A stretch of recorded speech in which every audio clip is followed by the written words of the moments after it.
Hi everyone, Stepan here. I'm going to show you my round 7 game from the Vrsar Open, and this is by far the most confusing game I've ever played. I've never felt so hopeless and then so relieved after a game and after its analysis. To give you some context, I'm playing an opponent whose rating is 2000, but he gained over 100 rating points during the tournament with a rating performance of 2250, 2300. So really good, this tournament. He also has very bad tournaments, but he is a great player, a young player, and incredibly strong considering his performance in Vrsar.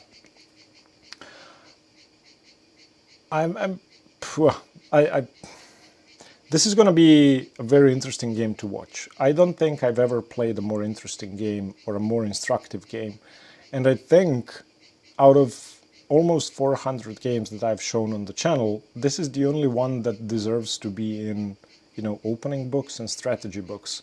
So pay attention if you want. This is going to be a wild and a very instructive game.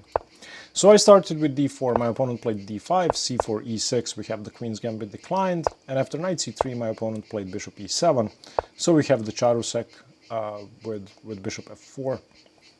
And after knight f6, e3, castles, knight f3, knight bd7, this is now a well-known position, which I did not know.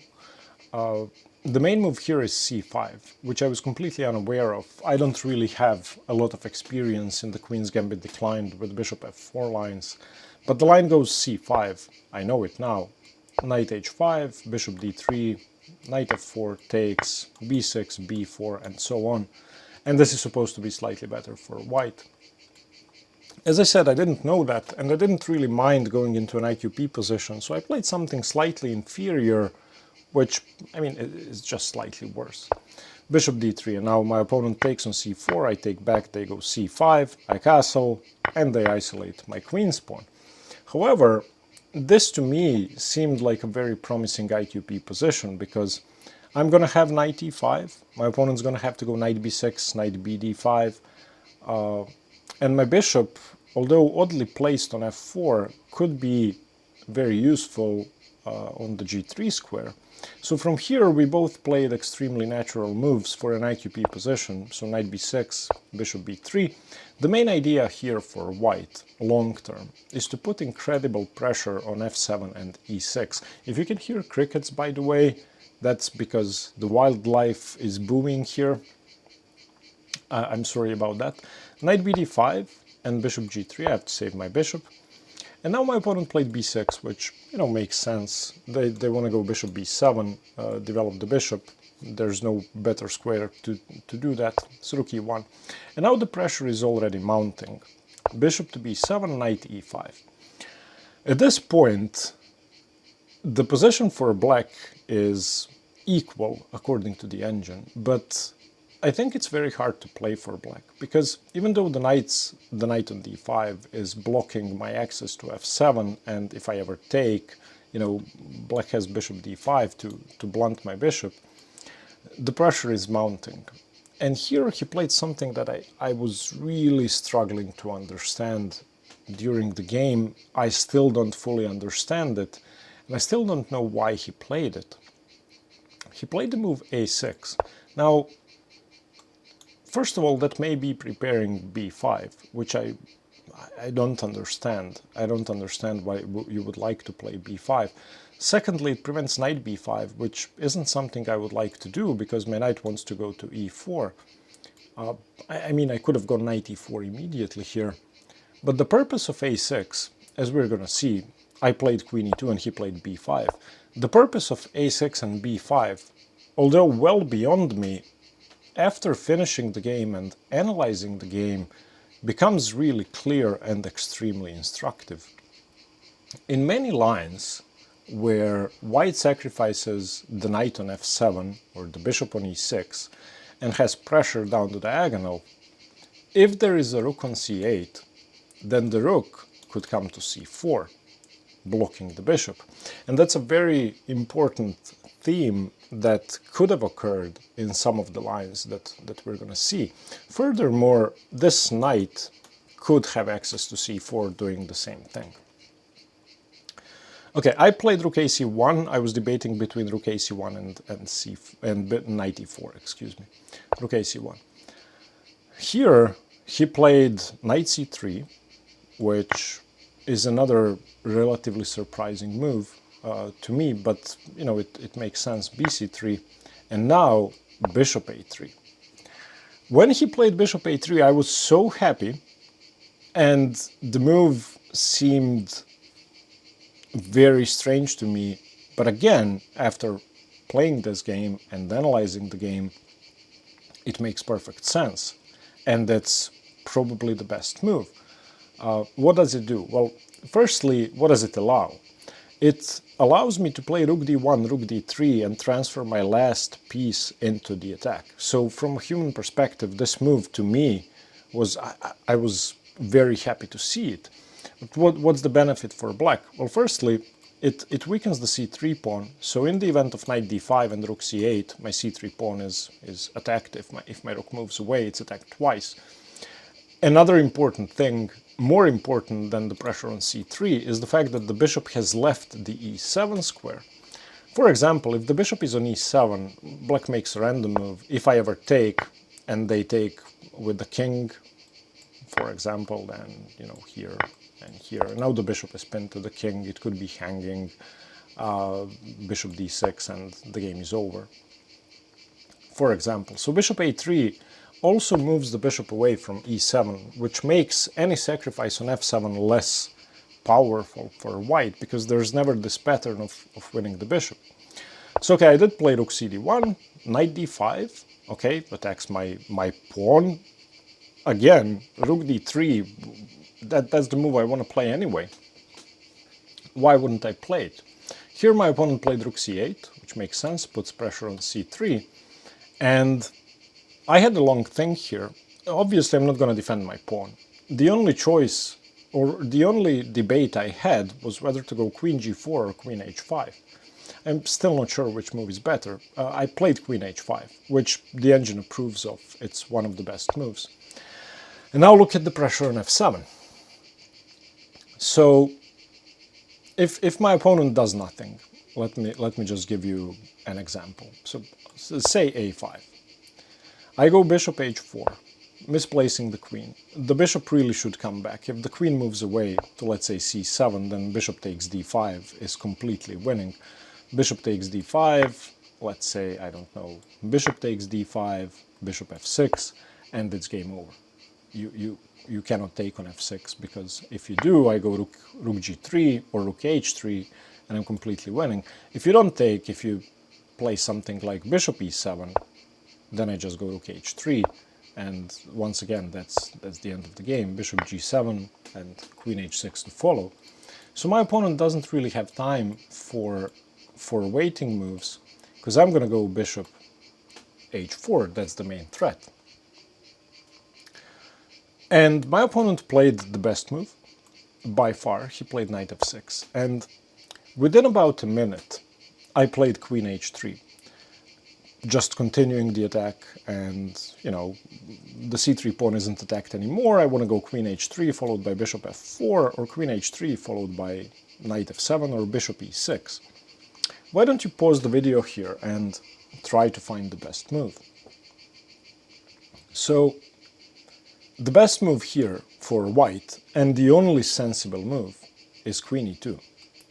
And the game should end like this: knight d5, queen h5, knight f6, queen e2. That's the only way for white to stay equal. The game's a draw. Both sides have played almost perfectly so far.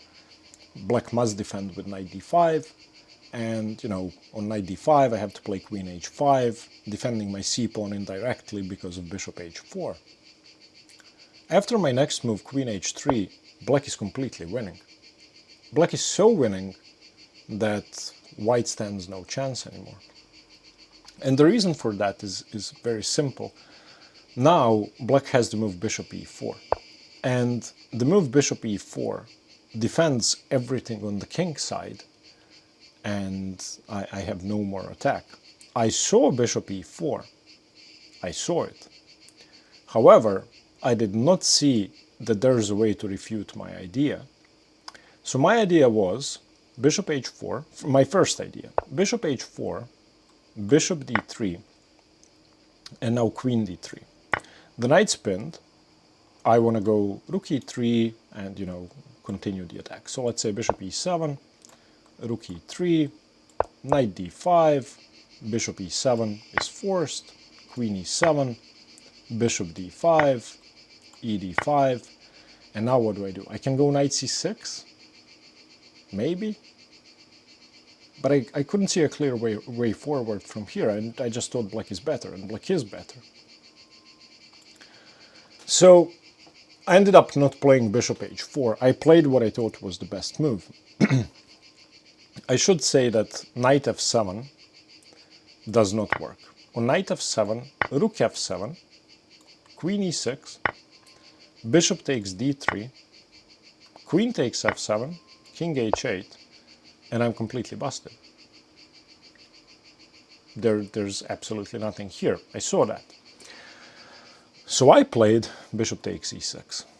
And at this point I had maybe, 20 minutes on the clock. My opponent had over an hour.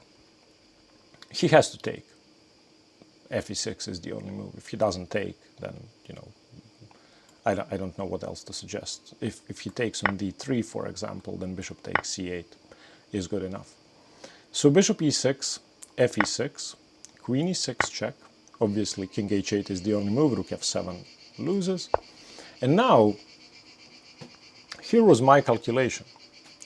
Rook e4, knight e4, knight g6 check, hg6 check, and bishop c7.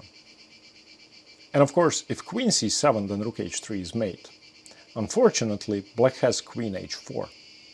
And when I saw that black has queen h4, and of course on queen h4, rook h3, queen h3, gh3, I'm busted, I knew that I was losing. But I still couldn't find an alternative to rook e4. So rook e4, knight e4, I'll just show you that line. Knight g6 check, hg6 check, bishop c7, queen h4. And I can resign. Rook h3. Okay, excuse me, if queen h3, then I can repeat with queen e6, so that's not good, just queen h5. And, I cannot take the queen. So I did not play bishop c7, even though, I did not play knight g6, even though that may have been the best move. Instead I played bishop h4, which makes no sense. This bishop could have been taken. I don't have anything. There's absolutely nothing here. I was thinking if here, then here, and rook h3, and once again we get the same position with queen h5. However, my opponent did not take that bishop. He played queen e8, which is also obviously winning. I played queen b3, and now it's just, I'm losing. I spent my remaining time here, and I got down to a couple of minutes and resigned a few moves later. Bishop d6, rook h3, bishop takes, pawn takes, queen b1, rook takes, f3, queen c5, and I resigned. Obviously, I'm going to lose my queen or get mated. This was a very disheartening game. I'll tell you what happened when I came back from the game. So I was staying in the same house with Čupić, Vojak, and Jotsev, 3 FIDE masters. I put this position on the board in front of them, and it was literally white to play and win from here. And we found about 3 or 4 variations where white's winning. Of course, none of them work, because white is in fact losing, but we didn't know that. And then later on in the evening, I was having dinner with my friend Vlatko, who was also playing the tournament, and we engine checked the game because I couldn't take it anymore. And we saw that I was losing. We saw that black had played a perfect game. This is incredibly instructive, these patterns with a6 and b5 and bishop a3 to get the bishop out of the way. I think this should be in IQP books, these patterns, not necessarily the game. I mean, congratulations to my opponent. He played very strongly, and he played quickly, confidently. He wasn't afraid of the attack that was mounting. Normally, if I had his position, I'd be terrified here. He played all the moves cold-bloodedly, and just play the perfect game. I also should mention, if rook e3 here, there's bishop f5, and on queen h4 there's knight d5, and once again I can resign. So this is likely the most instructive game I've ever played, and I've been trying to learn a lot from it because I keep getting IQP positions with both sides. I hope you got something from this too, and I hope Alex becomes a GM very soon, because his understanding is incredible. He's going to become a very strong player. As I said, he had gained over 100 rating points during this tournament, and he's only 18, so he's going to be a lot stronger really quickly. 2 losses in one day, that hasn't happened in a long time, and I was, I was upset, but I lost to 2 players that are much better than me. So what can you do? I'll see you in the next one. Let me know what you think about this game, and stay tuned for more chess. Bye bye.